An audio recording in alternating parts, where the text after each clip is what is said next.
Journal de l'économie avec Georges Dédric. Georges, vous évoquez tous les jours les faits marquants de cette année 2015 et vous revenez notamment ce matin sur la baisse généralisée des matières premières. Et c'est l'un des faits économiques majeurs de cette année 2015 car l'impact de cette baisse des matières premières, il se fait sentir sur tous les acteurs de l'économie mondiale. Alors on va commencer par regarder tout d'abord les chiffres. Les matières premières qui s'en tirent bien sont extrêmement rares, notamment le cacao plus 12% ou le jus d'orange plus 6%. Ailleurs, la baisse, elle est considérable, moins 20% sur le blé, 26% sur le cuivre, 30% sur le gaz naturel, le pétrole bien évidemment, moins 35%, et les métaux industriels ne sont pas épargnés, moins 43% pour le fer et le nickel. La raison principale, elle est assez claire, c'est le ralentissement économique chinois, car entre 2000 et 2015, pendant plus de 10 ans, la Chine a consommé, rendez-vous compte, entre 40 et 45% de ces matières premières. Alors bien évidemment, tous les pays producteurs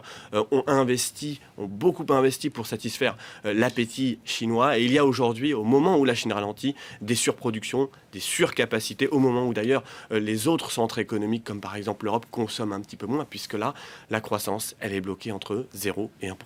Et ça semble être une mauvaise nouvelle, mais enfin pour le consommateur, c'en est quand même une bonne des prix qui baissent. Effectivement, alors après c'est une question de point de vue. Pour les consommateurs, comme vous le dites, c'est une bonne nouvelle, en particulier pour, par exemple, les compagnies aériennes, les compagnies de transport ou l'industrie chimique. Après, pour certaines entreprises comme les groupes énergétiques, les groupes pétroliers, les groupes miniers et tous leurs sous-traitants, c'est une très mauvaise nouvelle. On licencie d'ailleurs énormément dans ces secteurs, dans tous les pays du monde, que ce soit dans les pays développés, dans les pays émergents. Mis bout à bout, ça fait beaucoup de personnes qui risquent de perdre leur emploi. Aux États-Unis, par exemple, on a avancé le chiffre de 250 000 emplois qui allaient être perdus dans le secteur pétrolier. Alors bien évidemment, il va falloir s'adapter à cette nouvelle donne.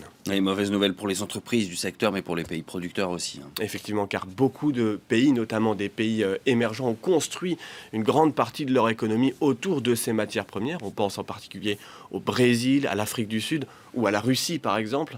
Parmi les pays producteurs de pétrole, il y a également le Venezuela ou le Nigeria. Tous ces grands pays émergents ont vu leurs économies bousculées. Le chômage a augmenté et la conséquence, notamment, c'est que l'État gagne moins d'argent. Alors, il y a un phénomène de marché de spéculation qui a pris le pas.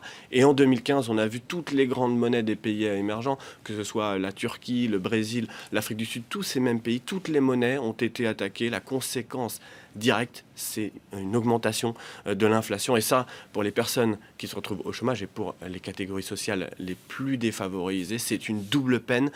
Tous ces pays émergents, en 2016, ils vont devoir trouver une solution. Et voilà pour ce coup d'œil dans le rétro. Maintenant, on jette un œil au marché, comme chaque matin. Qu'est-ce que ça donne pour l'instant ? Alors, c'est plutôt calme ce matin. On a une période de fête sans grands indicateurs économiques. Donc, le trading reprend calmement, sauf à Shanghai, moins 2,24%, moins 1,14% tout de même. À Hong Kong, là aussi, ce sont les groupes énergétiques qui sont pénalisés, toujours par ce pétrole très très faible. On passe au reste de l'actualité économique, en bref et en images, et on commence par ces nouveaux préavis de grève chez Air France. Et le mois de janvier qui s'annonce mouvementé, Alter, un petit syndicat de pilotes, appelle à la grève pour les 10, 11, 12 et 13 janvier. La CGT appelle de son côté le personnel au sol à se mobiliser le 28 janvier, jour du premier comité central d'entreprise de l'année 2016. Et puis en Chine, une nouvelle figure des affaires poursuivies pour corruption. Il s'agit du patron de China Telecom. Le PDG a été arrêté ce week-end et restait injoignable. Les enquêtes pour corruption se multiplient en Chine. Au-delà du symbole, elles sont souvent les conséquences d'importantes luttes de pouvoir au sein du Parti communiste chinois.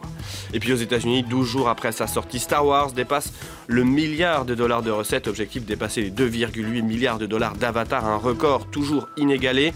Le film est disponible partout, sauf en Chine, où il sortira le 9 janvier prochain. Merci beaucoup, Georges, pour ce journal de l'écho.